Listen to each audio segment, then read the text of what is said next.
Good morning, hi, thanks for joining me again. So this is the third and last instalment of this little mini-series about planning and retail and making the use of opportunities for retail, particularly in town centres, perhaps through PD as well. Just a brief recap. In the first one, a couple of days ago, we looked at what you can do with ground floor units. In the second one, yesterday, we looked at what you can do with the uppers and converting those into PD, either as a maximum of 2 units if they're ancillary, if it's ancillary floor space to the floors, the retail floors below, or if it's not ancillary offices, in other words, separate offices, then you go under the B1 to C3 conversion for the floors above instead.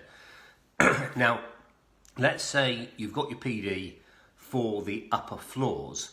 What can you do then to really maximise it out? Now, if there's a good market for HMOs, and I'm not saying it's always going to be a good market for HMOs, or you're left with 2 very large, probably oversized units, and you're thinking about doing HMOs and multi-letting, and there are no Article 4 directions in the area to prevent you to go from larger flats under Class C3 to HMOs, to subdivide them into HMOs, then that's what you can do. It's exactly what you can do. You can get the conversion, the PD, to go from the ancillary or non-ancillary space to residential, and then PD again to even smaller units and multi-letting.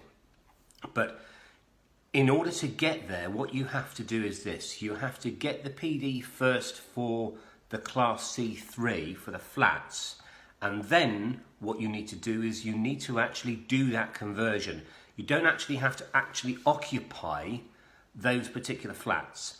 They have to be at a point where it's ready for usable occupation. That's the legal test.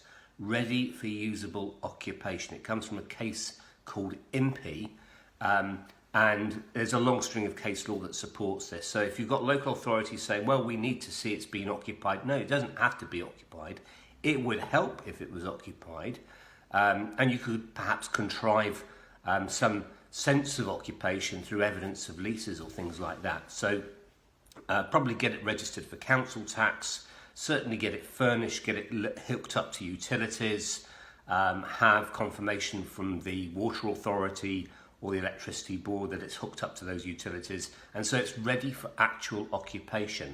And then once it's there, then apply after that for conversion under what's called a certificate of lawfulness for proposed use, to say I'm currently got an existing lawful flat and I'm proposing to move this to a C4 HMO use. There are no conditions for that. As long as you've proved that you've converted it to a flat, then you can take advantage of the PD to go to HMO.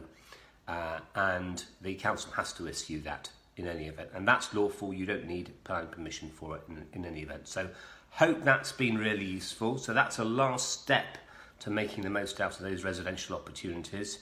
There could be great opportunities ahead of us. Obviously, the retail sector has been taking a hard bashing during Brexit and the lead up to coronavirus, and probably coronavirus has probably tipped that over the edge.